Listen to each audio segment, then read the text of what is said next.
আপনারা বলুন আমাদের আসল বাড়ির নাম বিল্ডিং না কবর? আরো জোরে কয় না? আরো জোরে বলেন। আপনি যেই বাড়ির মধ্যে আছেন, আজ থেকে 200 বছর আগে এই বাড়িতে কারা বসবাস করেছে আপনি জানেননি? আপনার বাবা জানেনি? আরো জোরে বলেন। আমরা জানি না। আমরা এন্তেকালের 200 বছর পরে কারা এই জমিনের মধ্যে, কারা এই বাড়ির মধ্যে বসবাস করবে আমরা জানি? আরো জোরে বলেন, জানি? এ সলমাবাদের বাবা জিরা রে, ও আল্লাহ সুবহানাহু ওয়া তাআলা কুরআনুল কারীমের মধ্যে বলেন, মানুষ যখন মরে যায় কবরের মধ্যে আমরা কয় মোট মাটি দেই? আরো জোরে কয় না? কয় মোট? আমরা একটা দোয়া পড়ি কি পড়ি না মিজান ভাই? দোয়া পড়ি কি পড়ি না? মিনহা খলাকনাকুম ওয়া ফিহা নুঈদুকুম ওয়া মিনহা নুখরিজুকুম তারাতান উখরা। চিৎকার মেরে বলুন আল্লাহু আকবার। আমার আল্লাহ বলে, মিনহা খলাকনাকুম, নিশ্চয় আমি আল্লাহ রব্বুল আলামিন এই মাটি থেকে তোমাকে সৃষ্টি করেছি। ওয়া ফিহা নুঈদুকুম, এই মাটির মধ্যে আমাকে দাফন করা হবে। আমার এই বাজানকে দাফন করা হবে রে, আমার এই মিজান ভাইকে দাফন করা হবে, আমি আশিকিকে দাফন করা হবে। 2008 সালে এ হাত দিয়ে আমি আমার বাবারে গোসল করায়া কবরের মধ্যে রাখছি। কথা কোন ঠিক কিনা? এ সলমাবাদের বাবা যা, এখন মনটা নরম কইরা দিবেন, এখন মনটারে একটু নরম কইরা দিবেন। আমাদের মন তো নরম হয় না, গুনাহ করতে করতে রে আমাদের এই হৃদয়টা পাথরের মতন শক্ত হয়ে গেছে। এ বাবারা, ওই আল্লাহ সুবহানাহু ওয়া তাআলা বলেন, ওমিনহা নুখরিজুকুম তারাতান উখরা, এই মাটি থেকে আমাকে আপনাকে পুনরায় জিন্দা করে হাসরের ময়দানে বিচারের কাঠগড়ার মধ্যে দাঁড়া করাবে। কথা কোন ঠিক কিনা? এ বন্ধু, এই আশিকি এখন আমি আপনাদের সামনে আলোচনা করতেছি। এই মুহূর্তে আমার মরণ হতে পারে কি পারে না? আরো জোরে কয় না, পারে কি না? এই মুহূর্তে আমার মরণ হতে পারে, এই মুহূর্তে আমার মিজান ভাইয়ের মরণ হতে পারে, এই মুহূর্তে আমার এই বাবাজির মরণ হতে পারে, আমার এই বাবাজির মরণ হতে পারে, এই বাবাজির মরণ হতে পারে, যুবক ভাইদের মরণ হতে পারে, পর্দানিশীন মা বোনদের মরণ হতে পারে। এই মুহূর্তে আমি আশিকি যদি মারা যাই, আমি যেই গাড়ি নিয়ে আসছি এই গাড়ি দিয়ে আপনারা আমাকে বাড়ির মধ্যে পাঠাইতে পারবেন না। বাঞ্ছারামপুর থানার মধ্যে একটা ফোন মাইরা দিবেন, ফোন মাইরা দিয়া বলবেন একটা লাশবাহী গাড়ি লাগবে। কি লাশ? কি গাড়ি? আরে কোন কি? লাশবাহী গাড়ি। অ্যাম্বুলেন্স না, অ্যাম্বুলেন্স না, লাশবাহী গাড়ি। লাশের গাছ, লাশের গাড়ি, লাশের গাড়ি, গাড়ির নামও লাশের গাড়ি। আমি এখন যদি মারা যাই, আমি মাহফিলের মধ্যে যখন আসছি তখন বলছেন প্রধান বক্তার আগমন শুভেচ্ছার স্বাগতম, এই কথা আর বলবেন না, আশিকি সাহেব বলবেন না, তখন বলবেন এটা মরহুমের লাশ। বাবাও কয় লাশ, মায়ও কয় লাশ, ছেলেও কয় লাশ, মেয়েও কয় লাশ, ঘরেও কয় লাশ, বাহিরেও কয় লাশ, সারা দুনিয়ার মানুষ কয় লাশ আর লাশ আর লাশ। কথা কোন ঠিক কিনা? এই লাশ হইয়া খাটের মধ্যে চড়ার আগে রে আমার আপনার জীবনটা আল্লাহ এবং নবীর মোহাব্বতের প্রেম ভালোবাসা দিয়া সাজাইতে চাই কি চাই না? এ আমার বাবারা, আমি আশিকি মরে যাওয়ার পরে রে হঠাৎ করে জোরে কোন মারহাবা, আরো জোরে বলুন মারহাবা। এখন আমার মায়ার নবী রহমাতুল্লিল আলামিনের মোহাব্বতে, আমার নবীর মোহাব্বতে যদি ঘরের মধ্যে যদি মারা যান, আপনি ঘরের মধ্যে হাজার হাজার টাকা দিয়া, লাখো লাখো টাকা দিয়া ঘরের ভিতরে খাট আনছেন কি আনছেন না? খাটের উপরে তোষক আসেনি। এই মুহূর্তে আপনি যদি মারা যান, আমি যদি মারা যাই, আমার এই খাটের উপরে শোয়া রাখবে। কথা কয় না? খাটের ওপর শোয়া রাখবে। হাদিসের মধ্যে দেখে আসলাম আমরা একটা চাটাই বিছায়া চাটাইয়ের মধ্যে তারে শোয়ায়া দেই, কথা কোন ঠিক কিনা? যেই লোকটায় এই ঘরের সামানাগুলা করতে যায়া মাথার গাম পায়ের মধ্যে ফেলে সারাটা জীবন কষ্ট করে এত টাকা পয়সা রুজি রোজগার করলো, ওই লোকটাকে কিন্তু 10 মিনিটের জন্য, আধা ঘন্টার জন্য মরে যাওয়ার পরে ওই খাটের মধ্যে আর রাখা হয় না। এখন ওই লোকটারে খাট থেকে নামায়া আমরা একটা চাটাইয়ের মধ্যে শোয়া দেই, অথচ হাদিসের মধ্যে দেখলাম আমার নবী বলেছেন একেবারে মাটির সাথে তারা লাগায়া শোয়ায়ও না। আগেরকার যুগের মুরব্বীরা জল চকির মধ্যে বইতো, কথা কোন ঠিক কিনা? জল চকির মধ্যে পিশাব আসলে বসতে দেওয়া হতো। জল চকির মধ্যে বসা হচ্ছে দয়াল নবীর সুন্নাত। আমার নবী বলে তারে একটা উঁচু একটা জায়গার মধ্যে রাখো, একেবারে মাটির মধ্যে শোয়া দিও না। যদিও লোকটায় তোমাদের সাথে কথা বলতে পারে না, হাকিকত ওই মৃত্যু ব্যক্তিরা সব কিছু দেখে কি দেখে না? আরো জোরে বলেন, দেখে কি দেখে না? ওই লোকটারে প্রশ্ন করা হয়, বেঈমানকে প্রশ্ন করা হয়, বেঈমান তোমার আপনকে? এই ঘরের মধ্যে যারা আছে তারা আমার আপন। এই ঘর থেকে দেখবেন ছেলে বলেন, বাতিজা বলেন, ভাই বলেন, আমার লাশটাকে আপনার লাশটাকে ঘর থেকে বের করে মসজিদের বারান্দায় একটা পালকি আছে রে, এই পালকির মধ্যে চড়াইয়া আমাকে আপনাকে নিয়ে যাবে বিদায়ের শেষ গোসলটা দেওয়ার জন্য, কথা কোন ঠিক কিনা? সাজিয়ে গুজিয়ে দে মুরে সজনী তোরা, সাজিয়ে গুজিয়ে দে মুরে, আব্বা মনটা নরম কইরা দেন, সাজিয়ে গুজিয়ে দে মুরে সজনী তোরা, সাজিয়ে গুজিয়ে দে মোহরে, বড়ই পাতার গরম জলে শুয়ায়া মশারির তলে,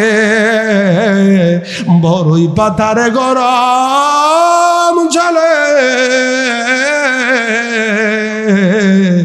বড়ই পাতার গরম জলে শুয়ায়া মশারির তলে, আতর গোলাপ চন্দন মেখে দে সজনী তোরা, সাজিয়ে গুজিয়ে দে মোহরে। কওলানা উমর ফারুক আশিকি সাহেব আসছে, ওই দিন বলবে মরহুমের লাশ জানাজার মাঠে উপস্থিত, আপনারা সবাই মরহুমের জানাজা পড়তে আসেন, কথা কোন ঠিক কিনা? হায় রে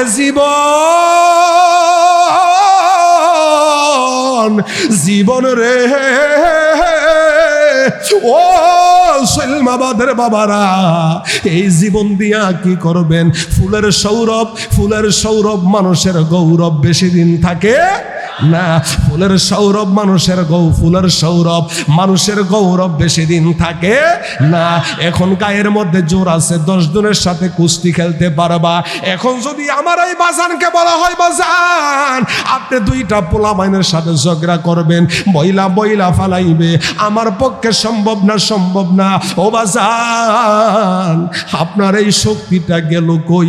যে আল্লাহ শক্তি দিয়েছে সে আল্লাহ এখন শক্তিটা নিয়ে গেছে, কথা কোন ঠিক কিনা?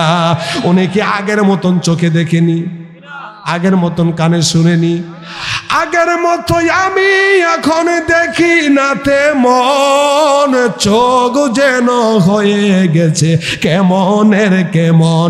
আমার ছেলে বলে আব্বু জানের চুল পেকেছে, আমার মেয়ে বলে আব্বু জানের দাড়ি পেকেছে।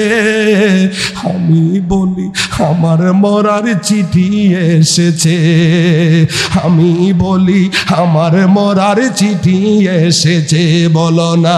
আমি বলি আমার মরার, বউ বলেছে বায়ু জড়ায় পাক ধরেছে চুলের গোড়ায় গো, আমার বউ বোঝে না আমার কেন চুল পেকেছে। আমি বলি আমার মরার চিঠি এসেছে। কথা কোন ঠিক কিনা? এই দাড়ি ছিল না, মুখের মধ্যে দাড়ি উঠছে। কথা কোন ঠিক কিনা? এ যুবক আরেকটা কথা বলে দিয়ে যা রাগ কইরেন না, এই পাগড়ি পরা কার সুন্নত? আর জোরে কয় না কার সুন্নত? এখানে আমার দুইজন বাজান আছে। এই টুপি পরা নবীর সুন্নত, পাগড়ি পরা নবীর সুন্নত। আমি ইন্তেকালের পরে আমার মাথার মধ্যে পাগড়িটা থাকবে নি, টুপিটা থাকবে নি। পাঞ্জাবি পরা কার সুন্নত? পাঞ্জাবিটা থাকবে নি। গেঞ্জি পরা কার সুন্নত? নবীর সুন্নত।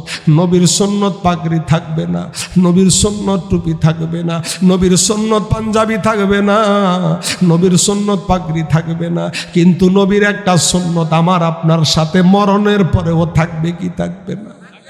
এ যুবক বলে দিয়ে যায়, আমার নবী বলেছেন ও উম্মত, যাদের এই মুখের মধ্যে নবীর সুন্নত দাড়িটা উঠছে, এই দাড়ির মধ্যে খুল লাগায়ও না, এই দাড়ির মধ্যে খুল লাগায়ও না। আমার নবী কয় আমি অনেক কষ্ট পাই, আমি অনেক কষ্ট পাই। উম্মত রে, তুমি মরে যাওয়ার পরে দুনিয়ার সব সুন্নত তোমার থেকে আলাদা হয়ে যাবে, কিন্তু দাড়ি সুন্নতরা আমার আপনার সাথে কবরে যাবে কি যাবে না? আর জোরে কোন দাড়ি সুন্নতরা কবরে যাবে কি যাবে না? এই দাড়ি সুন্নতরা নিয়ে যদি কবরে যান রে, এই দাড়ি সুন্নতের দিকে তাকায়া আমার আপনার জীবন জিন্দিগানির গুনাহগুলো আমার আল্লাহ মাফ করে দিতে পারে কি পারে না? এর জন্য দাড়ির মধ্যে যুবক অনুরোধ করে বলে দিয়ে যায়, তুমি মানা না মানা তোমার ব্যাপার। হাসরের ময়দানে বলবা সে কি হুজুর আমাদের গ্রামে আসছিল আলোচনা করার জন্য, দাড়ি রাখার ব্যাপারে হুজুর আমাদেরকে কিছু বলে নাই। যারা রাখেন নাই দাড়িটা রাখেন, দাড়িটা রাখেন। দাড়িটা রাখা আমার নবীর সুন্নত, দাড়িটা রাখা আমার নবীর সুন্নত। এই দাড়ি আমরা সুন্নত রাখতে চাই কি চাই না? এ বাজার ইন দি মিন টাইমে বেঈমানকে প্রশ্ন করবে তোমার আপনকে, কয় যারা আমার জানাজা পড়তে আসছে তারা আমার আপন। এই জানাজা পইরা যেই বন্ধুর সাথে তুমি একই মাঠের মধ্যে ক্রিকেট খেলা খেলতা, যেই বন্ধুর সাথে বইলা তুমি বিশ্বকাপ ক্রিকেট খেলা দেখলা, যেই বন্ধুর সাথে বইসা আর্জেন্টিনা ব্রাজিলের খেলা দেখলা, তুমি মরে যাওয়ার পরে ও যুবক অনুরোধ করে বলে দিয়ে যাই, তুমি এখন যদি হঠাৎ করে যদি মারা যাও, তোমার বন্ধুটা সর্বোচ্চ জানাজার ময়দানের মধ্যে উপস্থিত হইব, কিন্তু তোমাকে এক মুঠ মাটি দেওয়ার জন্য তোমার কবরে যাইব না। তার ব্যস্ততার কোনো শেষ নাই। কথা কোন ঠিক কিনা? ব্যস্ত আর ব্যস্ত আর ব্যস্ত। কিসের বন্ধু? এই পৃথিবী যেমন আছে তেমনি পরে রবে, আরে সুন্দর ওই পৃথিবী একদিন ছেড়ে যেতে হবে রে মন, ছেড়ে যেতে হবে। ভাই বন্ধু আত্মীয় স্বজন কেউ হবে না তোমার আপন। ভাই বন্ধু আত্মীয় স্বজন আরে কেউ হবে না তোমার আপন। ওরে খালি হাতে যাবি রে মন, খালি হাতে যাবি রে মন। ওরে জেনেও জানো না সুন্দর ওই পৃথিবী একদিন ছেড়ে যেতে হবে রে মন, ছেড়ে যেতে হবে। সুন্দর ওই পৃথিবী একদিন ছেড়ে যেতে হবে রে মন, ছেড়ে যেতে হবে। এ যুবক তোমার হাসি গেল কই? তোমার ঠাট্টা গেল কই? তোমার যৌবন গেল কই? তোমার বন্ধু গেল কই? তোমার পরিবার পরিজন গেল কই? এবার সবাই মিল্লা তোমার খবরের মধ্যে নিয়ে যাবে। বেঈমানকে প্রশ্ন করবে তোমার আপনকে, কয় যারা আমার কান্দের মধ্যে কইরা নেয় তারাই হচ্ছে আমার আপন। ইন দি মিন টাইমে তাদেরকে নিয়ে খবরের মধ্যে শোয়া খবরে নামবে কয়জন? আর জোরে কয় না কয়জন? এই কবরের মধ্যে তিনজন নামবে। বেঈমানকে প্রশ্ন করবে তোমার আপনকে, কয় যারা আমার কবরে নামছে তারাই আমার আপন। আমার নবী বলেছেন কবর করার জন্য যখন যান কোদাল দিয়া প্রথম মাটির কুবের যেই মাটিটা আছে এই মাটিটা তোমার জীবনের শেষ বালিশ বানায়া দিবে, কথা কোন ঠিক কিনা? এই মাটির মধ্যে শোয়া হাতের বাঁধনটা খুলে দিবে, পায়ের বাঁধনটা খুলে দিবে। হাতের বাঁধন খুইলা, পায়ের বাঁধন খুইলা, তোমার মুখটাকে পশ্চিমমুখী কইরা, তোমার মুখটাকে পশ্চিমমুখী কইরা ইন দি মিন টাইমে তোমার কবরের মধ্যে বাঁশ দিবে, কথা কোন ঠিক কিনা? বাঁশ দিয়া তোমার কবরটা, বাঁশ দিয়া তোমার কবরটা অন্ধকার বানায়া দিবে।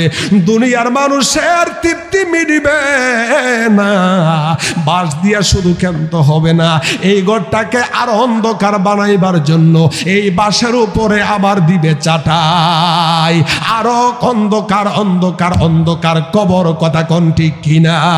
এ যুবক, এইভাবে এখানে যারা আসছেন বাবাকে এই পদ্ধতিতে মাটি দিয়া আসছেন কি আসছেন না, কথা কোন ঠিক কিনা?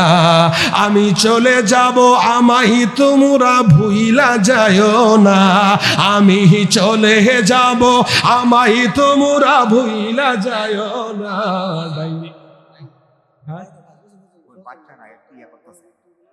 যাক, আমার দয়াল নবী রহমাতুল্লিল আলামিনের প্রেম ভালোবাসা মোহাব্বত নিয়ে